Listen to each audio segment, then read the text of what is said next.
I really have always been a scholar who's thought quite a lot about how research and policy might coexist, not just coexist, but even commingle in real and tangible ways. And I really couldn't think of a better way to try on that hypothesis for size than actually join the administration. I'm J.B. Wogan from Mathematica, and welcome back to On the Evidence.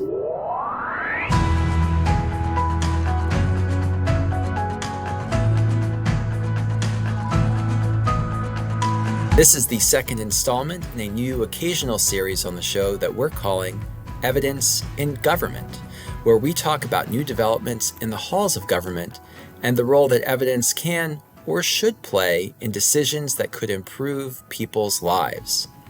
To lead these episodes, we've tapped my colleague Mike Burns, who recently became our Senior Director of Communications and Public Affairs at Mathematica.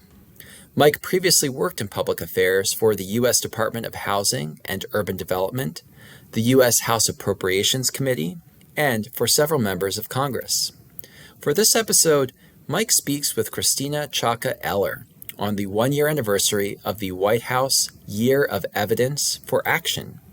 Christina is an assistant professor of sociology and social studies at Harvard University, but she took a public service leave between June of 2021 and December of 2022 to serve as the Assistant Director for Evidence and Policy at the White House Office of Science and Technology Policy.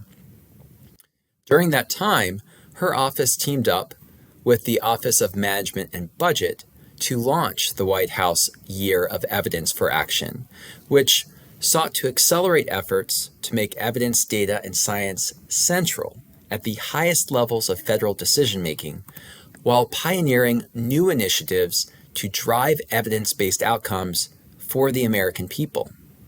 Mike talked with Christina about what motivated the year of focused activities on data, evidence, and science in the federal government, what the effort achieved, and what's next in the movement to embed evidence in decision-making. I hope you enjoy the episode. Thank you for joining us. So today we'll be talking primarily about the work you did while serving as the Assistant Director for Evidence and Policy at the White House Office of Science and Technology Policy. But first, could you talk a little bit about your work as a researcher? What topics interest you? Yeah, thanks so much for asking, and thanks so much for having me. So I like to say I'm a scholar of multi-level inequalities. And what I mean by that is that I'm really interested in how big picture institutional forces, things like the law or our culture or kind of the way that we've always done things over time, impact organizations and their support of people. And then how the organization therefore funnels down to individuals and really impacts what individuals can and can't do and how they do it and the inequalities that exist as a result. And I tend to like to think about this in the context of U.S. higher education, especially public higher education, which is a space that is full of these multi-level relationships where things that are happening kind of way above the fray of individual people have really disproportionate impacts on what students can and can't do, which students have opportunities, which don't, which end up kind of ahead of the game and which behind. So that's what tends to occupy my intellectual space. And I guess the other part of it is that I characterize myself as a mixed methods researcher. That means that I use lots of different kinds of methodological tools, whether that be big data and statistical analyses or interviews and ethnographies. I really try to get a kind of 360 picture of what's going on to make sense of how people have opportunities and how they don't. So I can see what would be appealing to you about serving as the Assistant Director for Evidence and Policy at the White House. But how did you come to that role? Oh, geez. I mean, it was a real big surprise, to be honest. I was not expecting to get a call to serve by any means. In fact, I had just started in my assistant professor role in the fall of 2019, right before the pandemic. And then I got kind of a call out of the blue in the spring of 2021 to ask if I would take up this role. Since I'm a sociologist, I think in relationships, and so it won't be a surprise that part of why that call came, I think, is because of pre-existing relationships. I had known that sociologists were kind of starting to percolate up into the infrastructure of the Office of Science and Technology Policy, in that in particular there was some interest in having a kind of science and society new portion of the Office of Science and Technology Policy. And so it was kind of through the grapevine of sociologists that we all became aware that Dr. Alondra Nelson would be serving as the deputy director for that new portion, Science and Society, a renowned scholar of race, technology, inequality. And so it was Alondra who gave me a call and said, "Hey, I'm going to try to do this thing. Will you join me?" And, I couldn't say no. I really have always been a scholar who's thought quite a lot about how research and policy might coexist, not just coexist, but even commingle in real and tangible ways. And I really couldn't think of a better way to try on that hypothesis for size than actually join the administration. And your time in the administration, of course, coincided with the White House's launch of the Year of Evidence for Action. And, we're recording this podcast in late April 2023, which is about a year after the launch of the campaign, which was, of course, interest to Mathematica as an organization committed to evidence-based policymaking. So could you help us just set the scene a little bit? What led up to the creation of the campaign? Why was it important to the White House to make 2022 and into 2023 a year for evidence and action? What's really the origin story? Yeah, so, this story, like many others, has people, it has ideas, and it has actions. So let's go through each of those. So first, there are people. The policy councils of federal administrations, executive offices of the president, are so fascinating because they turn over, right, with every administration. But, long before the Biden-Harris administration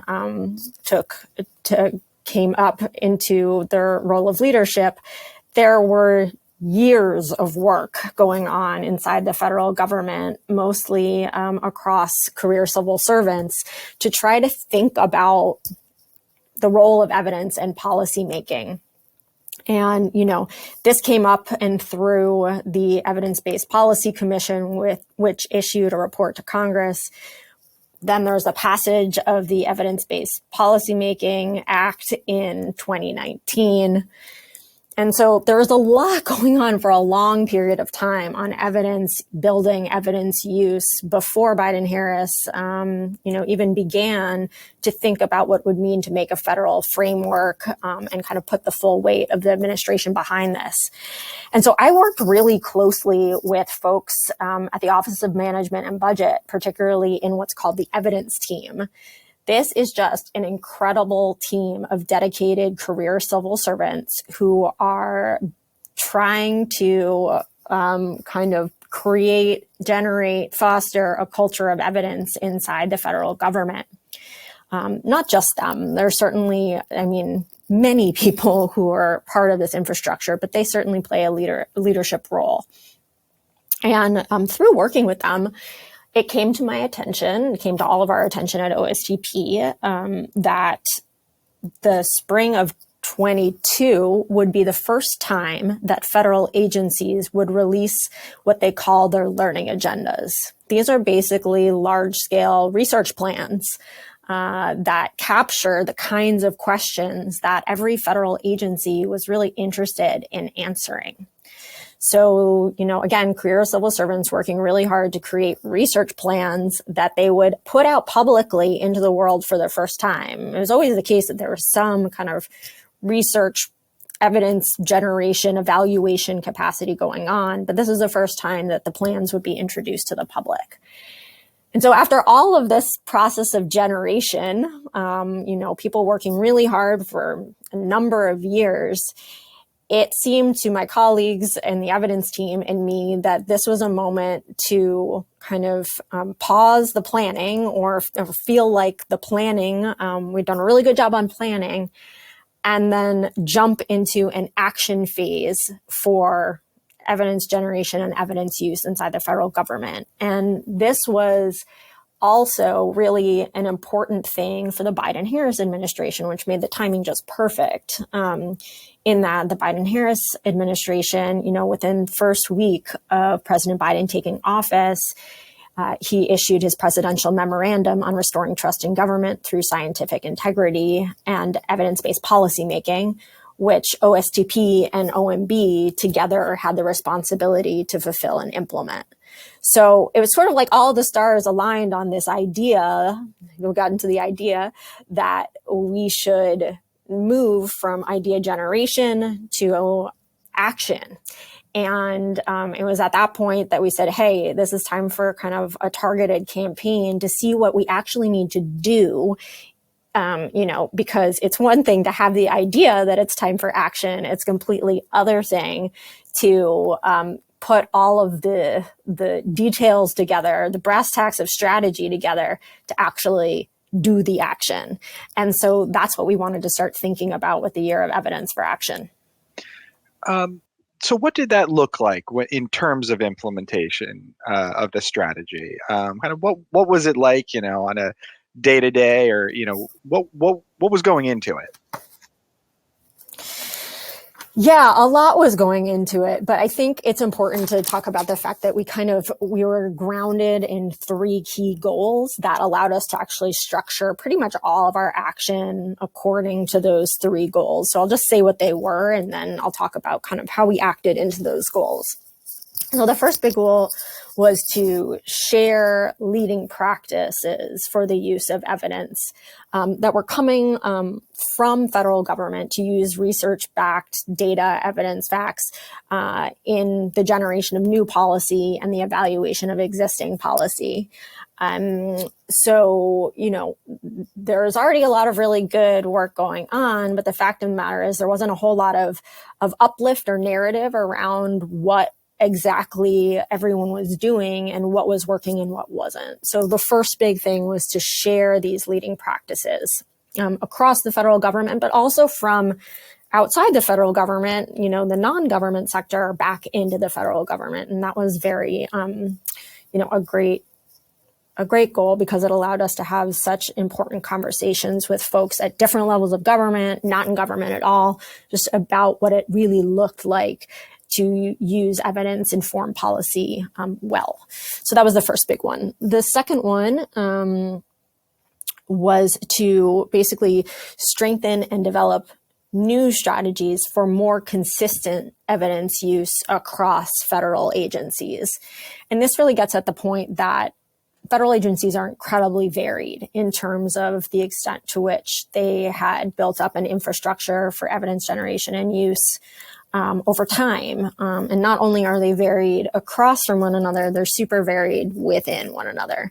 So part of this was about, what does it look like to basically have those who are those agencies with more familiarity to kind of share back to the agencies with less familiarity, or the units within agencies that are ahead of the curve to kind of help those that needed, more experience and practice get higher up on the curve. So we had that big chunk of work. And then the final one, which was my favorite, just based on where I'm coming from, was to increase connection and collaboration among researchers, knowledge producers, and decision makers, both inside and outside of the federal government. Getting back to that issue of like how to do the work,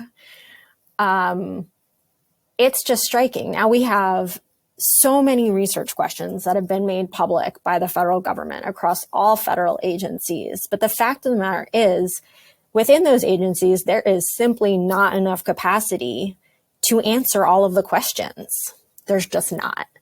And so, now that I'm back on the other side, part of my kind of goal setter mission has been to explain to my colleagues in universities and non-government positions that, just because the federal government has now named their research questions, it doesn't mean that they've totally figured out how to answer them. They need our help.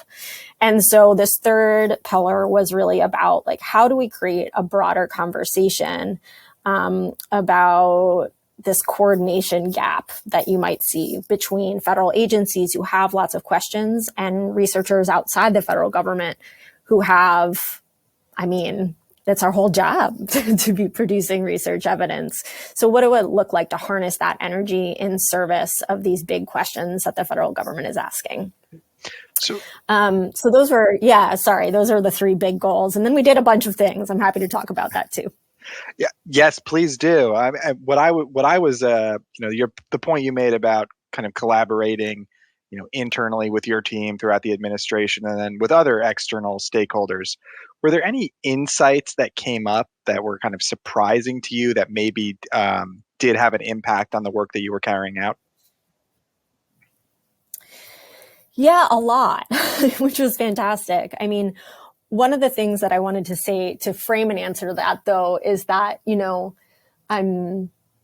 different people come to this work in different ways. And so certain things that are surprising to some people might be completely run of the mill for others. And this is why communication across is so important. But, for example, some people who have been kind of based in what I'd call translational organizations, which tend to be nonprofits or think tanks or these kind of units that sit between the kind of the hard rigor of academic research and the government. They are doing this kind of translational research work all the time,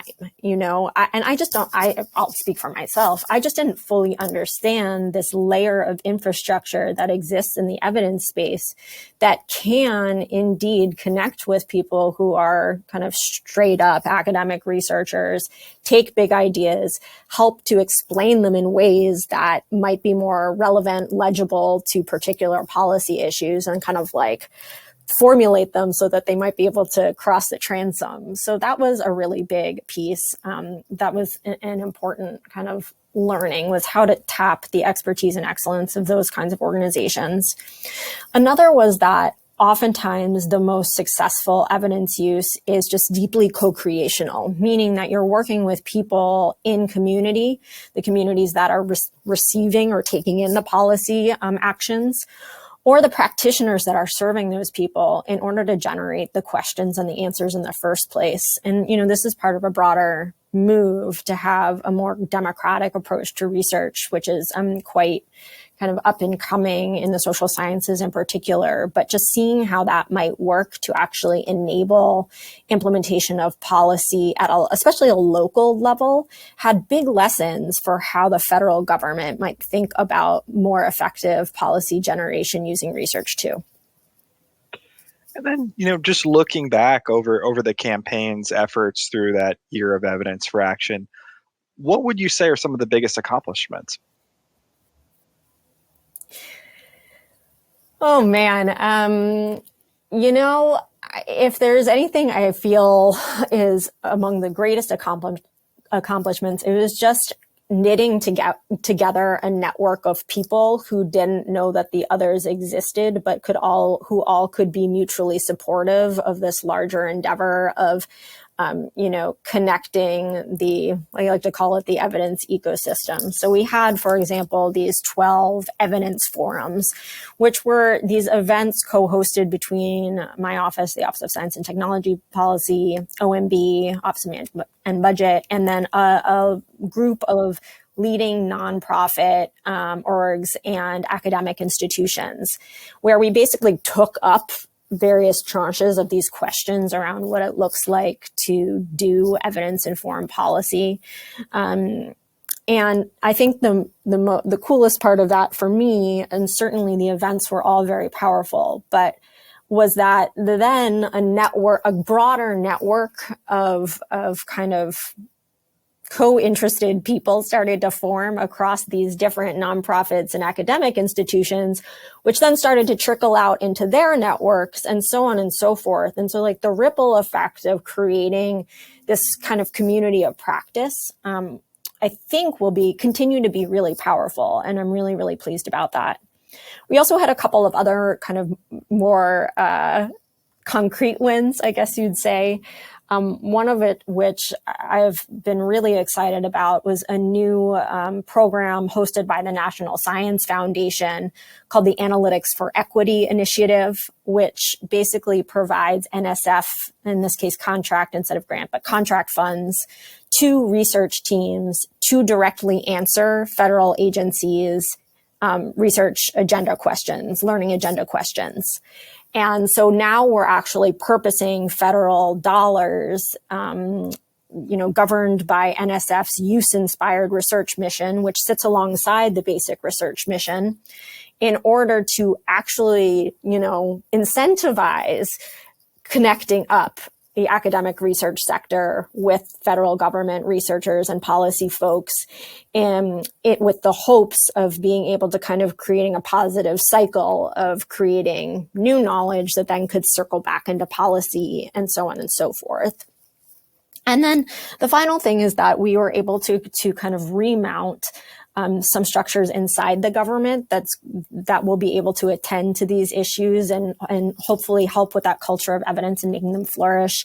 The one that I was most involved with was called the Social and Behavioral Sciences Subcommittee of the National Science and Technology Council.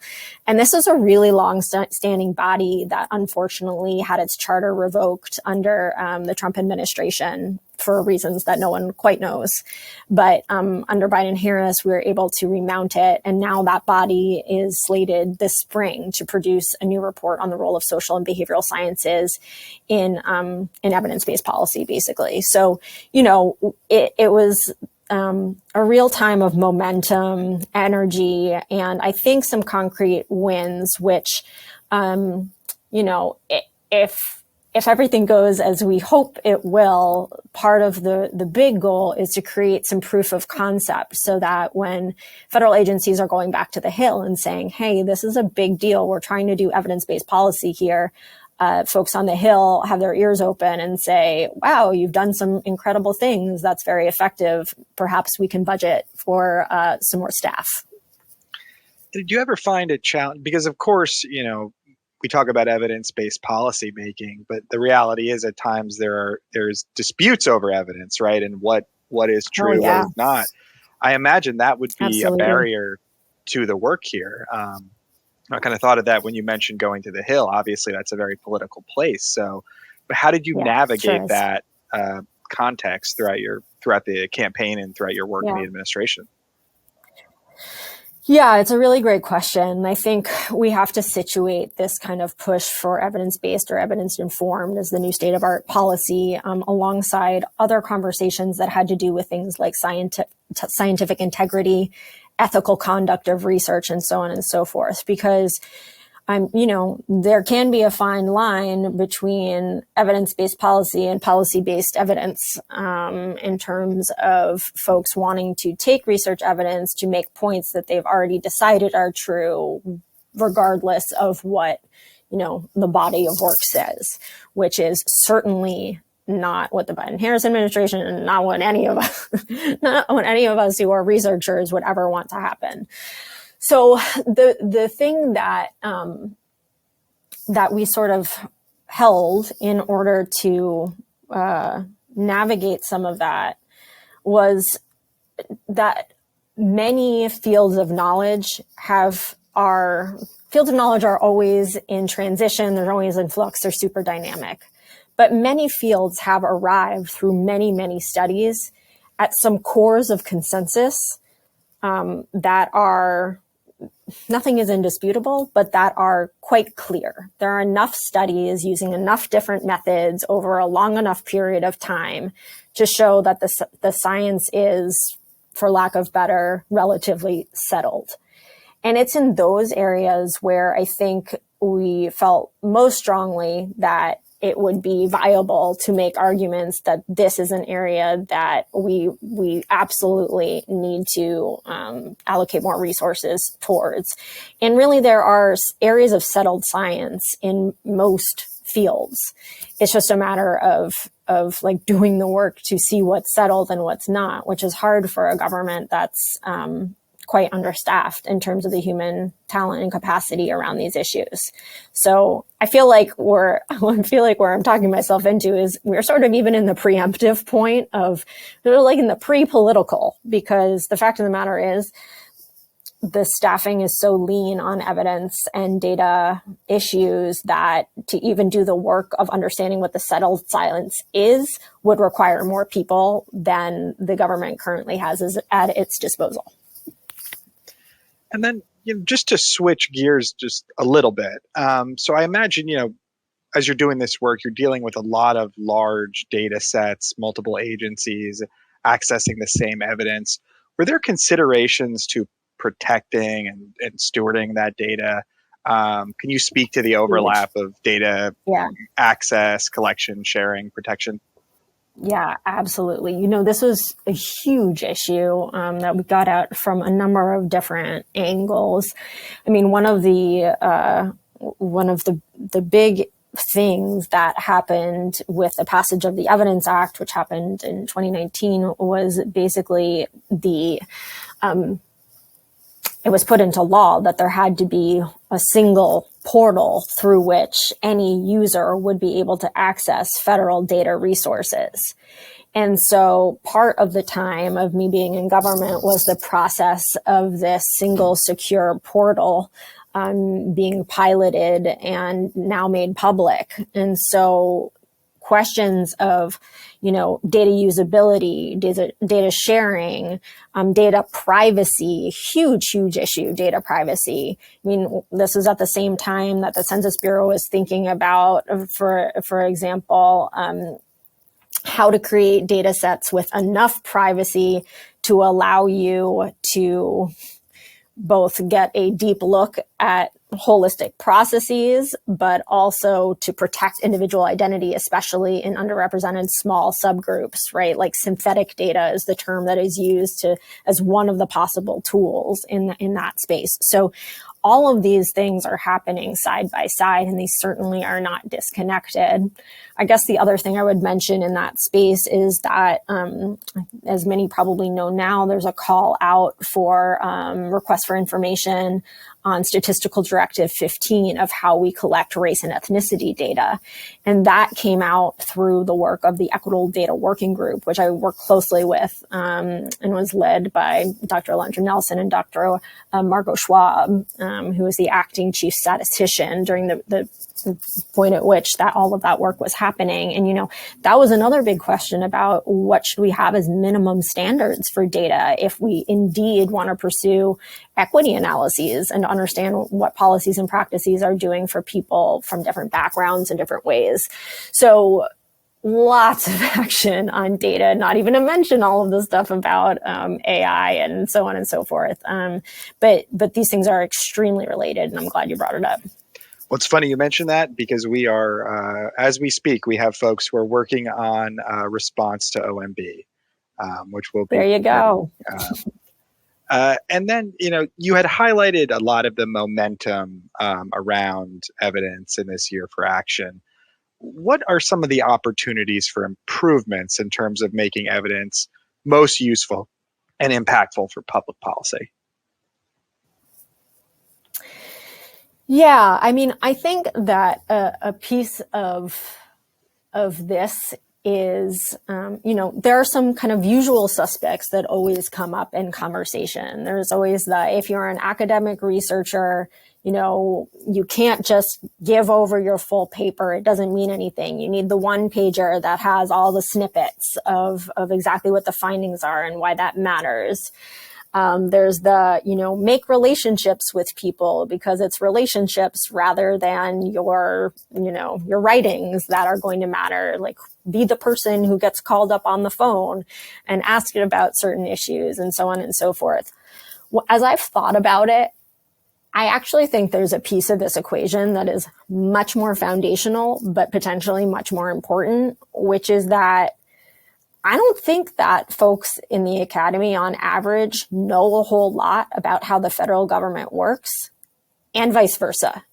Because on average, there are not a whole lot of kind of academic-y people, especially sitting in the policy roles, and there are not a whole lot of policy-y people who are hanging out in academia for long periods of time and building a career there. It's a little different in the statistical agencies, right, where folks probably came up, did a PhD and so on, but they, in fact, have kind of regulatory limitations on the extent to which they can cross over into the policy space at all. So I think my key message here is that there are, from the side of academia, there are some pretty like concrete things that we could learn about and participate in that wouldn't be a huge burden in order to put our 2 cents in. Things like RFIs that we've talked about, but also some basic things like now there are new dashboards on evaluation.gov and performance.gov, basically showing you what kind of research is going on across federal agencies and giving you email access to people who are creating those agendas.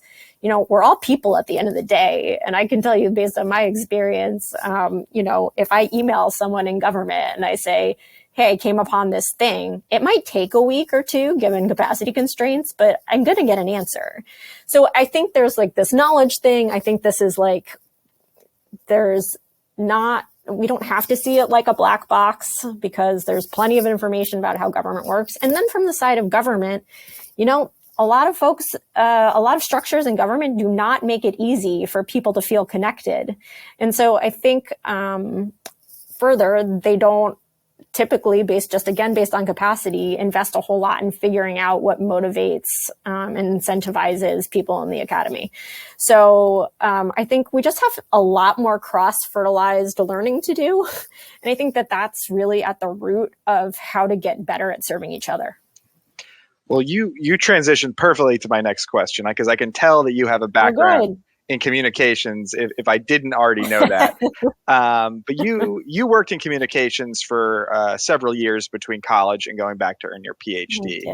What role can communications play in making data and other evidence useful for action? I love the question. I'm glad you asked it. I think it's just to realize that people are attracted to stories. And what evidence and data are ways of telling stories about people doing things in the world. And so it is not perhaps the most powerful to say one statistic or to cite one finding from a piece of research, but it is extremely powerful to tell the story of how a number of statistics alongside a number of empirical findings are giving us insight into how a given person might find themselves in spaces of opportunity or constraint. So, you know, when I talk about my research in higher education, it's one thing for me to say Black and brown students on average graduate at lower rates than white and Asian students. It's another thing for me to tell you about Janelle and the way that her parents came to this country from the Dominican Republic in order for her to have a higher education, and how she worked 2 jobs and did all the things that she could and was afforded the resources of this, that, and the other thing, and found a way to negotiate all of the challenges of her time in college in order to make her way to a degree, right? And to recount quite clearly the policies that enabled her trajectory and the practices that were central to her ability to navigate, whether that be support staff at the university, a kind professor, the fact that a small nonprofit gave her a grant, and so on and so forth. And so I think what we all could learn, those of us who see ourselves as evidence wonks, is that if we really want to say something about data and evidence, we probably also want to say something real about people in the world. And knowing how to communicate that, and knowing how to shape our message depending on the audience that we're talking to, because who knows, maybe my various academic colleagues would be very happy to hear the statistic or the single empirical result, but folks on the Hill would not, and vice versa. And having that approach to how we're communicating our knowledge and the evidence that we have could really powerfully change its impact for things that really matter to us and to society. And then before we started recording, you mentioned that you're finishing up the semester here. So again, I want to thank you for taking time because I know it's busy. You are in kind of a unique role in that you were in the administration, now you're back in academia.